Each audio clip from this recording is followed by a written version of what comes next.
मैलरी-वीज tier क्या होता है और बोर हीव सिंड्रोम क्या होता है?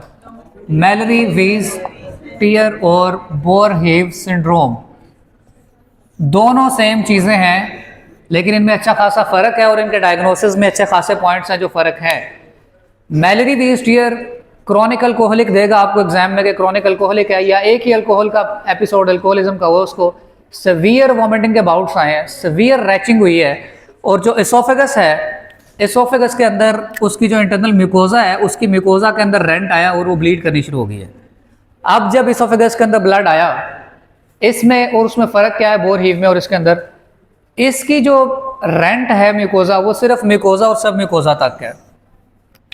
ये एसोफेगस है फॉर एग्जांपल, ये उसका अंदर वाला ल्यूमन है, नज़र आ रहा है? ये ल्यूमन है।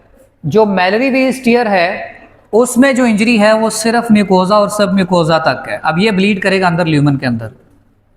जो बोर हीव सिंड्रोम है उसके अंदर ट्रांसम्यूरल रप्चर है, पूरे का पूरा एसोफेगस की जो वॉल है वो फट गई है, एसोफेगस रप्चर हो गई है। अब ये रप्चर पिन पॉइंट भी हो सकता है और ये रप्चर अच्छा खासा बड़ा भी हो सकता है कि प्रॉपर एसोफेगस रप्चर करके फट गई है। तो बोर हीव सिंड्रोम में और मैलरी-वीज टीयर में दोनों में दिया होगा, एक बाबा जी हैं, सैटरडे नाइट है, या एक 40-50 ईयर्स और बंदा है, सैटरडे नाइट को ड्रिंकिंग करके आया है, अपनी बिल्डिंग की पार्किंग में गया, सीवियर रैचिंग वोमिटिंग हुई और उसको हेमाटाइमेसिस हुई। अब डिफरेंशिएटिंग पॉइंट अब बताने लगा हूँ।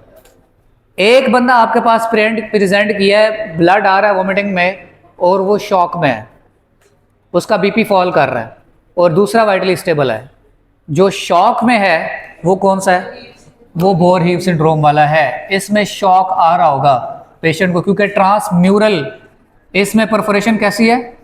ट्रांसम्यूरल, इसमें शॉक होगा। अच्छा, मैलरी-वीज टीयर में शॉक नहीं होगा, मैलरी-वीज टीयर में ट्रांसम्यूरल परफोरेशन नहीं होगी, मैलरी-वीज में सिर्फ सब म्यूकोजा तक परफोरेशन होगी। ठीक है। अब जब इसमें ट्रांसम्यूरल परफोरेशन हो गई तो ब्लड किधर जाएगा? सारा मीडियास्टिनम में। तो क्या इसमें मीडियास्टिनाइटिस होगा? इसमें मीडियास्टिनाइटिस भी हो रहा होगा पेशेंट को। इसमें जब मीडियास्टिनाइटिस हो गया, पेशेंट लेट प्रेजेंट करेगा, क्या डिस्निया होगा? इसमें डिस्निया भी होगा। क्या चेस्ट पेन होगी? आप एक्सरे करवाएंगे, क्या उसमें न्यूमोथोरक्स और न्यूमोमीडियास्टिनम आएगा? न्यूमोथोरक्स भी आएगा, न्यूमोमीडियास्टिनम भी आएगा। तो जो ज्यादा खतरनाक है वो कौन सी है? Bore heave syndrome. पिक कैसे करेंगे एग्जाम में? वही वॉमिटिंग, वही रैचिंग हुई है, वही ब्लीडिंग हुई है, बट ये पेशेंट शॉक के साथ प्रेजेंट किया है। इसका पेशेंट बीपी फॉल किया हुआ है, इसे मीडियास्टिनाइटिस हुआ है। इसमें एक ट्रायड है, मैकलार्ड ट्रायड, इस तरह का उसका नाम है। बोर हीव सिंड्रोम में सब में नहीं आता। पेशेंट चेस्ट पेन के साथ प्रेजेंट करेगा, पेशेंट वॉमिटिंग के साथ प्रेजेंट करेगा, और तीसरे नंबर पे पेशेंट डिस्निया के साथ प्रेजेंट करेगा, नहीं, सर्जिकल एम्फाइजीमा के साथ। सर्जिकल एम्फाइजीमा, सर्जिकल एम्फाइजीमा क्या है? सर्जिकल एम्फाइजीमा क्या होता है? सबक्यूटेनियस प्लेन्स में एयर चली जाती है, जिसकी वजह से इधर क्रैपिटस आना फील हो जाता है स्किन में, या जहां भी जिस एरिया में गया हुआ है, तो सर्जिकल एम्फाइजीमा पेशेंट को स्टार्ट हुआ होगा। ये ट्रायड है इसका, जो किसी किसी पेशेंट में पूरा आता है। अब मैलरी-वीज टीयर में तो सिर्फ ब्लीडिंग थी जो थोड़ी बहुत हो रही थी, इसकी ट्रीटमेंट क्या होगी? पहले बताएं इनकी, इन दोनों कंडीशन की डायग्नोसिस कैसे करेंगे? एंडोस्कोपी। मैलरी-वीज टीयर में तो आप एंडोस्कोपी कर देंगे, जिसमें ऑलरेडी आपको शक है कि इसकी तो एसोफेगस अंदर से परफोरेटेड हुई है, तो क्या स्कोप डालेंगे या कुछ और करेंगे? पहले आप ये मेक श्योर करेंगे कि उसकी परफोरेशन तो नहीं हुई भी ज़्यादा बड़ी, या कितनी बड़ी परफोरेशन है, परफोरेशन है भी या नहीं है। तो उसके लिए क्या करेंगे आप? एसोफेजोग्राफी, कंट्रास्ट एसोफेजोग्राफी। कंट्रास्ट एसोफेजोग्राफी में आप पहले ये बताएं कि कंट्रास्ट कौन सा देंगे। पेशेंट को कोई चीज़ पिलाएंगे कंट्रास्ट वाली, और उसके बाद आप देखेंगे कि क्या वो कंट्रास्ट लीक कर रहा है या नहीं कर रहा। अगर वो कंट्रास्ट लीक करके मीडियास्टिनम में नहीं जा रहा तो फिर ये मैलरी-वीज है। अगर वो लीक करके मीडियास्टिनम में जा रहा है तो फिर ये बोर हीव सिंड्रोम है। आपको सस्पिशन बड़ी हाई है कि ये बोर हीव सिंड्रोम है, उसकी परफोरेशन है, बीपी फॉल किया हुआ है, पेशेंट शॉक में है, सेप्सिस में है, लेकिन आपको कंट्रास्ट पे आपने दिया कौन सा? गैस्ट्रोग्राफिन या बेरियम? गैस्ट्रोग्राफिन। बेरियम बड़ा बुरी तरह इरिटेंट है मीडियास्टिनम का, तो आपने बेरियम नहीं देना, गैस्ट्रोग्राफिन देना, वाटर सॉल्युबल कंट्रास्ट देना है। आपने कंट्रास्ट दिया, क्लिनिकली वो बोर हीव सिंड्रोम लग रहा है, पेशेंट शॉक में है, लेकिन आपको उसमें परफोरेशन ही नहीं मिली या कोई पिन पॉइंट परफोरेशन भी नहीं मिली। अब आपकी सस्पिशन बड़ी हाई है, अब क्या करेंगे? अब आप बेरियम दे सकते हैं कि बेरियम से आप इसको हम करवाएंगे, बेरियम कंट्रास्ट देके करेंगे। पहले शुरू में क्या दिया था? गैस्ट्रोग्राफिन। बाद में क्या दिया कि अगर आपकी सस्पिशन हाई है और पिन पॉइंट परफोरेशन में नहीं मिली तो अब आप क्या दे सकते हैं? अब आप बेरियम दे सकते हैं, क्योंकि आपको सस्पिशन है जिसको आपने कंफर्म करना है, और बेरियम ज़्यादा अच्छे रिजल्ट्स देती है। बेरियम का जो कंट्रास्ट है वो ज़्यादा अच्छा, ज़्यादा विजिबल होता है। चले, डायग्नोज आपने कर लिया और ये अच्छी खासी प्रॉब्लम है कि किसी की इसोफेगस रप्चर हो गई है, इसे ट्रीट कैसे करेंगे? बोर हीव सिंड्रोम की ट्रीटमेंट क्या है?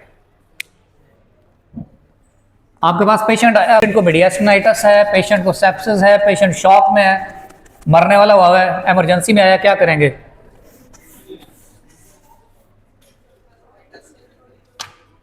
जब भी कोई पेशेंट ईआर में प्रेजेंट करेगा आपके पास ट्रॉमा वाला या ब्लीडिंग वाला हेमरेज के साथ, तो स्टार्ट कहाँ से करेंगे?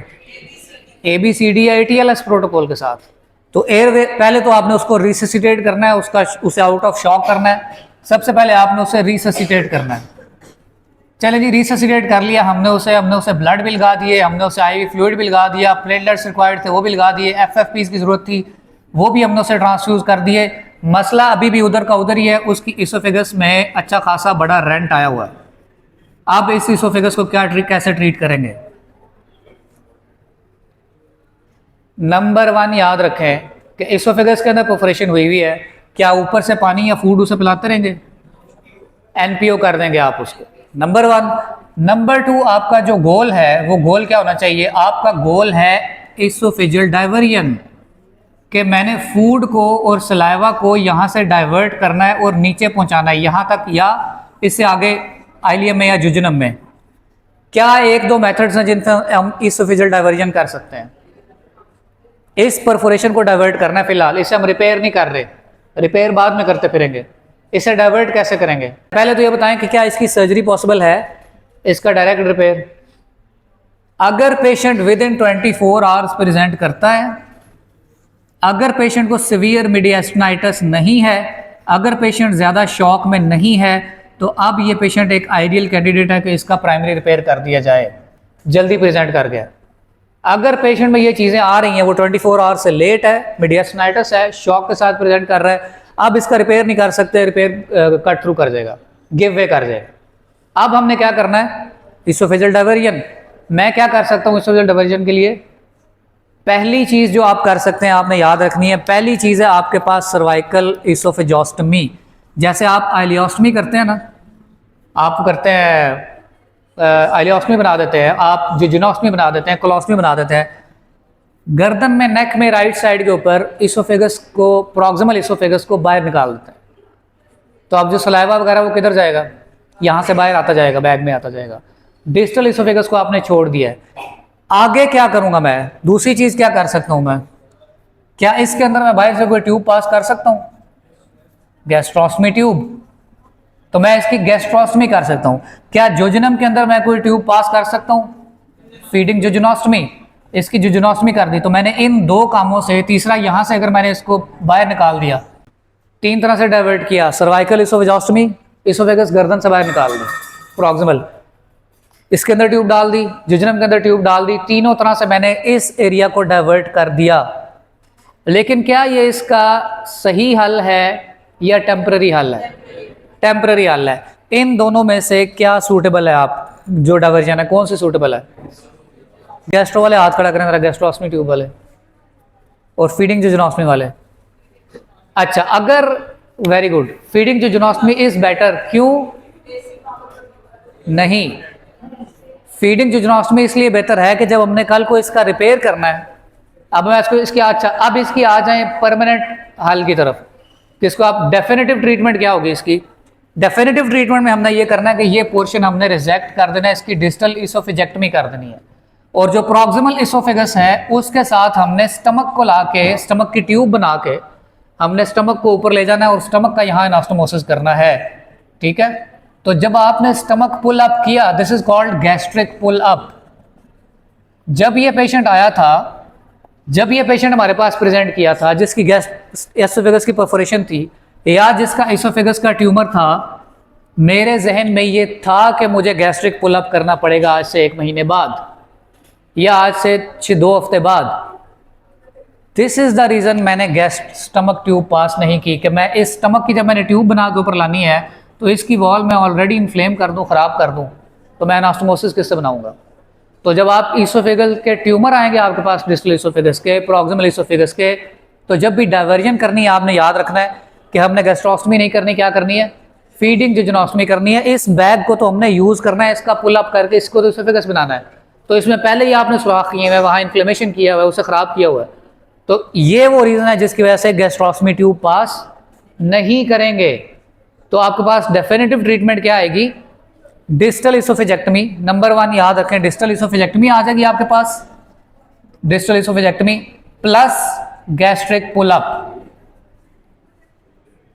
नंबर 2 आप क्या कर सकते हैं इसमें, आप इसमें कोलन का कोई पीस लेके कोलन को इंटरपोजिशन, कोलोनिक इंटरपोजिशन, अगर आपने इसमें कोई ट्यूब भी लगानी है तो अब हम कोलन का पीस लेंगे और उसको यहाँ पे एनास्टोमोस कर देंगे। This is called colonic interposition. इसके लिए हम जजनम को भी यूज कर सकते हैं। तो तीसरी चीज हमारे पास क्या आएगी, कोलोनिक इंटरपोजिशन, और तीसरी आपके पास आएगी जिजनल इंटरपोजिशन। समझ आ रही है इसकी। बोर ही सुना, इतना तो सुना होगा कि परफोरेशन है ये वो, आगे ट्रीटमेंट आपको नो हाउ दे रहा हूँ कि आपको पता हो कि इसकी इमीडिएट ट्रीटमेंट क्या है और उसके बाद डेफिनेटिव ट्रीटमेंट क्या है। तो आप ईआर में जो आपने करना है वो भी पता चल गया, आपने डाइवर्जेंस कैसे करनी है वो भी पता चल गया, और डेफिनेटिव ट्रीटमेंट क्या करनी है, आपने इस पीस को निकालना है स्टमक के, इसोफेगस को इसोफेजेक्टमी करनी है और स्टमक को पुल अप करके आपने ऊपर लेके जाना है। ये हो गया आपका बोर हीव सिंड्रोम। मैलरी वीज को कैसे ठीक करेंगे, जो मैलरी वीज टीयर है जिसमें सिर्फ छोटी छोटी लैसरेशंस हैं सब म्यूकोजा तक, मैलरी वीज टीयर कैसे ठीक होगा, कंजर्वेटिव मैनेजमेंट। ठीक है, वही ABCD, NSAIDs, PPI, ठीक है, और कुछ देर को थोड़े अरसे के लिए NPO रखेंगे, तो इसकी कंजर्वेटिव मैनेजमेंट है। अगर कंजर्वेटिव मैनेजमेंट से ये ठीक नहीं हो रहा तो अपर GI के लिए हमारे पास अगली ऑप्शन क्या है, हम स्ट्रेट वे की तरफ जा सकते हैं, एंडोस्कोपी की तरफ जा सकते हैं। एंडोस्कोपी पे इसोफेगस में अगर नीचे ब्लीड कर रहा है, लेसरेशंस हैं, तो क्या करेंगे, यू ब्लीड वी बैंड। आप इसकी बैंडिंग भी कर सकते हैं, आप इसकी स्क्लेरोथेरेपी भी कर सकते हैं। ठीक है, अगला फर्क जो मैलरी वीज टीयर में मुझे एक और याद आ गया बातों बातों में ही, मैलरी वीज टीयर जो होंगे वो हमेशा आपको लोअर इसोफेगस में मिलेंगे, जहां पे इसोफेगस और गैस्ट्रिक, लोअर इसोफेगो गैस्ट्रिक जंक्शन है ना, ये आइडियल प्लेस है, लोकेशन है मैलरी वीज टीयर की। और जो आपका बोर हीव सिंड्रोम है उसकी आइडियल लोकेशन है left wall of the oesophagus. समझ आइए, अगर कभी MCQ आता है कि टिपिकल लोकेशन क्या है, तो इसोफेगस की जो लेफ्ट वॉल है, मिडल और अपर की, नॉट लोअर, लोअर आपने मैलरी वीज के लिए छोड़ देना है, जो मिडल से अपर तक लेफ्ट वॉल ऑफ इसोफेगस है वो किसके लिए है, बोर हीव सिंड्रोम परफोरेशन यहाँ पे होती है मोस्ट कॉमनली।